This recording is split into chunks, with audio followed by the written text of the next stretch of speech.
हवलदार शिवराम गुर्जर, हमें से ज़्यादातर ने ये नाम शायद भुला दिया होगा।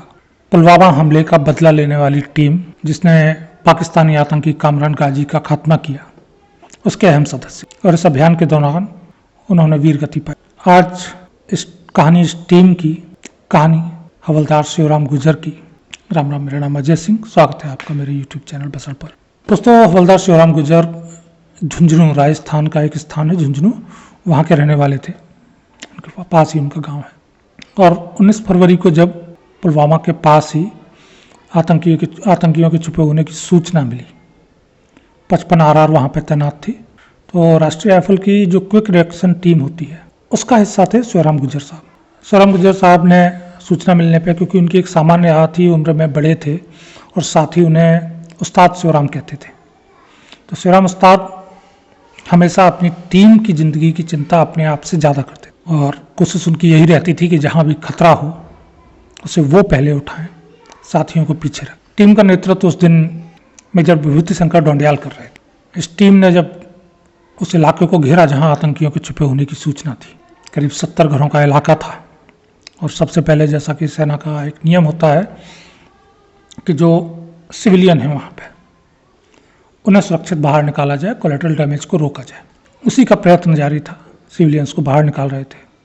अब ये इत्तफाक था कि इस प्रक्रिया को जिस घर से शुरू किया गया, आतंकवादी उसी घर में थे। आतंकियों ने सबसे पहले उस व्यक्ति को संदेह में मौत के घाट उतारा जिसने उन्हें 4 दिन से अपने घर में शरण दी हुई थी, छुपाया हुआ था। और उसके बाद इन छिपे आतंकियों ने सिविलियंस को सुरक्षित निकालने का प्रयत्न करते हवलदार शिवराम गुर्जर, सिपाही हरि सिंह चौहान, सिपाही अमित चौधरी और मेजर विभूति शंकर डोंडियाल, और इनके अलावा एक पुलिसकर्मी और जो जम्मू कश्मीर पुलिस के थे, इन पर अंधाधुंध फायरिंग पीछे से चालू कर दी। गोलियों की बौछार में, क्योंकि हालांकि इन्होंने बुलेट प्रूफ जैकेट्स पहन रखे थे, लेकिन पहली बार कश्मीर घाटी में आतंकवादियों ने स्टील बुलेट्स का इस्तेमाल किया, जो फुल मेटल जैकेट बुलेट कही जाती हैं, उनका इस्तेमाल किया। और ये बुलेट्स, बुलेट प्रूफ जैकेट जो सामान्य होते हैं, उन्हें भेदने में सक्षम होती हैं। फोर्स कितना रहा होगा इन गोलियों का, आप इस बात से अंदाज़ा लगा सकते हैं कि इन गोलियों ने मेजर विभूति शंकर डोंडियाल और उनके 4 अन्य साथियों की बुलेट प्रूफ जैकेट को भेदा, उसके बाद शरीर को भेदा, और उसके बाद जो अगली परत थी, पीछे से गोली जो लगी थी, जैसा कि सिपाही अजय चौधरी की बुलेट प्रूफ जैकेट के साथ बाद में मिला, पीछे से गोली लगी थी, बुलेट प्रूफ जैकेट को भेदा, शरीर को पार किया और बुलेट प्रूफ जैकेट के जो शरीर के आगे पहना जाने वाला हिस्सा होता है, उसमें वो गोली फंसी मिली। ये चारों वहीं गिर पड़े। बुरी तरह से घायल होने के बाद भी शिवराम गुर्जर ने प्रयत्न किया कि वो मेजर साहब को सुरक्षित खींच लें, लेकिन तब तक और गोलियां चली। शिवराम गुर्जर खुले में थे तो वहीं वीरगति को प्राप्त हुआ। उस्ताद शिवराम गुर्जर जिस दिन भी वीरगति को पाए, उनका एक परिवार था। माँ, पिता नहीं थे, माँ, पत्नी, 2 छोटी छोटी बेटियाँ। शिवराम उस्ताद की पत्नी उस समय गर्भवती थी और उनके सर्वोच्च बलिदान देने के 18 दिन बाद उन्होंने उनके पुत्र को जन्म दिया। ये बात मैं सिर्फ इस पर्पज से आपको बता रहा हूँ कि आप एक बार सिर्फ उस महिला की मनोस्थिति की कल्पना करें कि जिसने पति के देश के लिए जान दे देने के 18 दिन बाद अपने बेटे को जन्म दिया हो।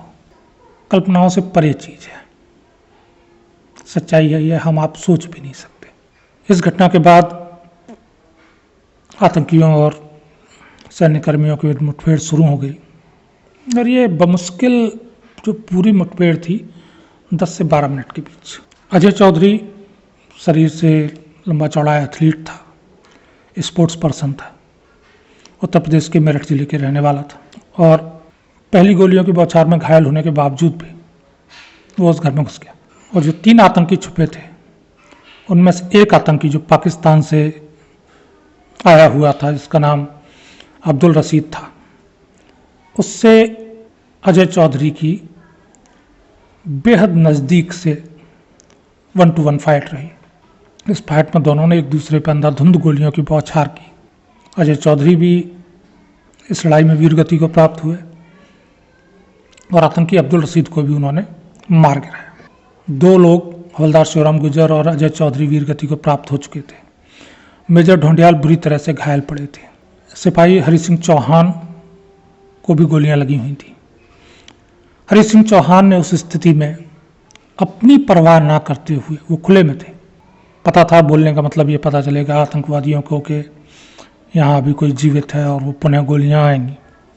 उसके बावजूद भी उन्होंने चिल्ला के अपने साथियों को सावधान किया और साथ ही मैसेज दिया, ढोंडी साहब घायल हो गए, मेजर साहब घायल हो गए।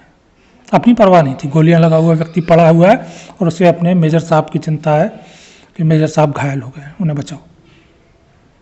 आवाज़ साथियों ने भी सुनी, आवाज़ आतंकवादियों ने भी सुनी। पुनः वही हुआ, बुरी तरह से गोलियों की बौछार हरि सिंह चौहान की तरफ आई।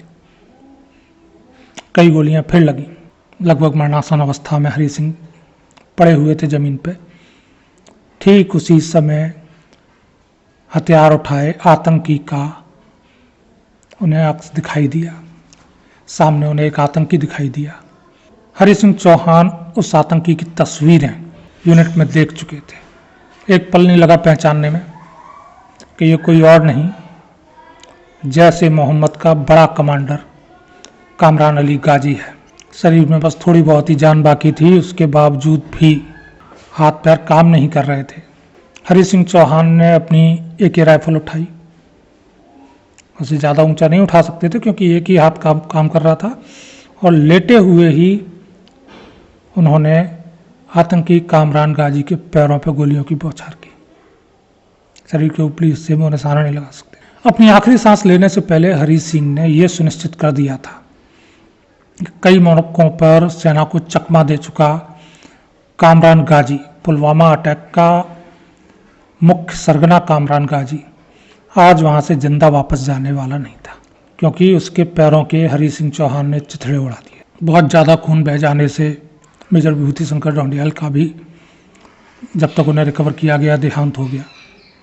बाद में इस मुठभेड़ में जो हमारे जवान थे, उन्होंने वहाँ मौजूद बाकी एक आतंकी और घायल कामरान गाजी को ही मौत के घाट उतार दिया। ये कहानी थी उस मुठभेड़ की जो 19 फरवरी 2019 को हुई पुलवामा हमले के बाद, और इसके उन किरदारों की जिनके विषय में हम बहुत कम जानते हैं। मेजर विभूति शंकर ढोंडियाल साहब की पत्नी जो थी निकिता, उनको हमने अपने टीवी पे भी देखा था, और वर्तमान में वो सैन्यकर्मी हैं। उन्होंने भी मेजर साहब की शहादत के बाद सेना ज्वाइन की। विभूति शंकर ढोंडियाल साहब भी अपने माता पिता के इकलौते पुत्र थे, 3 बहनों के भाई, और विवाह हुए थोड़ा सा समय बीता था, कुछ महीने। पिता का देहांत हो चुका था, तो परिवार में और कोई नहीं था संभालने वाला। उनकी मृत्यु ने उस परिवार को लगभग खत्म कर दिया। सिपाही हरि सिंह चौहान भी अपने माता पिता की इकलौती संतान थे, हरियाणा के रेवाड़ी के रहने वाले थे। उन्होंने भी अपने पिता को बचपन में ही खो दिया था। 3 बहनें जिनके विवाह उन्होंने किए, बूढ़ी माँ और कुछ महीने पहले ही विवाह कराई पत्नी, दोनों ही निसंतान थे। ये इन लोगों की पारिवारिक पृष्ठभूमि में आपको इसलिए बता रहा हूँ कि हम आप भी एक बार ये सोच सकें कि अपने परिवार, अपने बच्चों, अपने बुजुर्ग माता पिता, इन सब की परवाह बहुत पीछे छोड़ के एक सैनिक देश की परवाह करता है। 19 तारीख की उस मुठभेड़ में 4 जवान खोए, कई अन्य घायल हुए। अपने साथियों को खोने की वजह से 55 RR की वो QRT बड़ी ही दुखद स्थिति में थी। उनके कंपनी कमांडर साहब भी मारे जा चुके थे, उनके जो सेकंड इन कमांड थे वो भी अस्पताल में घायल थे। तो ऐसे में जो नए कंपनी कमांडर थे, उनके लिए सबसे बड़ी चुनौती थी टीम को फिर से खड़ा करना। लड़ाई नहीं रुकी थी, सिर्फ एक आतंकवादी मरा था, काम खत्म नहीं हुआ था, आतंकवाद खत्म नहीं हुआ था। उसी मनोस्थिति में 55 RR की उस कंपनी ने 4 नए जवान खोजे और पुराने लोगों के रिप्लेसमेंट के तौर पे उन्हें तैयार किया। ये टीम 19 तारीख की ये घटना है, 21 तारीख को ये टीम दोबारा से तैयार हो गई थी और 21 तारीख को तैयार हुई इस टीम ने 22 तारीख को उसी इलाके में फिर आतंकवादियों को घेरा, फिर मुठभेड़ हुई और इसमें दूसरा बड़ा पाकिस्तानी आतंकवादी उमर फारूक मार गिराया गया, जो पुलवामा हमले से जुड़ा हुआ था। हवलदार शिवराम गुर्जर की जो चारपाई कंपनी में हुआ करती थी, उनके साथियों ने फिर उस पर कभी किसी और को उस चारपाई को इस्तेमाल नहीं करने दिया, तो हमेशा अपने शिवराम उस्ताद की चारपाई को खाली रखते थे, कोई उसे यूज़ नहीं करता था। और जब भी किसी मिशन पे जाते थे तो इन चारों को ये मान के चलते थे कि मेजर विभूति शंकर ढोंडियाल, सिपाही हरि सिंह चौहान, सिपाही अमित चौधरी और उस्ताद शिवराम गुर्जर, ये उनके साथ, ये अपनी इस टीम को अपने साथ मानते थे, जो उनके बचे हुए साथी थे। और इसे ईश्वरीय चमत्कार कहिए या हमारे सैनिकों की क्षमता, उसी टीम ने 55 आरआर की उसी क्विक रिएक्शन टीम ने इस घटना के बाद जो गठित हुई थी, अगले 2 साल में 15 से ज़्यादा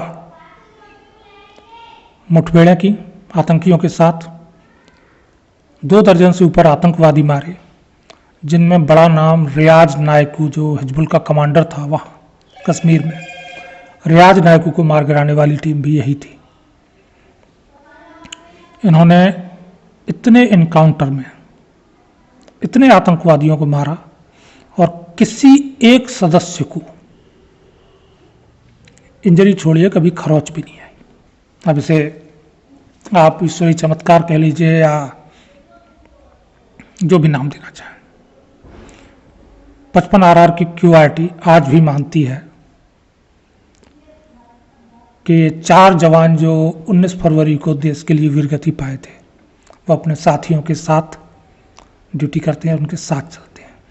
आज भी उस्ताद शिवराम गुर्जर की चारपाई खाली रहती है और जब भी लड़के किसी ऑपरेशन पर निकलते हैं, वो अपने उस्ताद शिवराम को सैल्यूट करके उन्हें साथ ले जाना नहीं भूलते। तो दोस्तों, ये कहानी थी 55 राष्ट्रीय राइफल के क्विक रिएक्शन टीम की, जिसने पुलवामा हमले के बदले के तौर पर कामरान गाजी को मारा और अपने 4 वीर जवानों को खोया। इन 4 वीर जवानों में हवलदार शिवराम गुर्जर और सिपाही अमित चौधरी को मरणोपरांत सैन्य पदक से सम्मानित किया गया, सेना मेडल से। मेजर विभूति शंकर ढोंडियाल, सिपाही हरि सिंह चौहान, इन्हें शौर्य चक्र से सम्मानित किया गया मरणोपरांत। और 55 आरआर की टीम, क्विक रिएक्शन टीम, सेना की बेस्ट टीम गिनी जाती है आतंकवादियों के खिलाफ जो अभियान हमारे होते हैं उनके लिए। तो 55 आरआर की इस कहानी को आप कैसे आगे बढ़ाते हैं, ये आपके जिम्मे है। मेरी तब तक राम राम, वंदे मातरम, जय हिंद।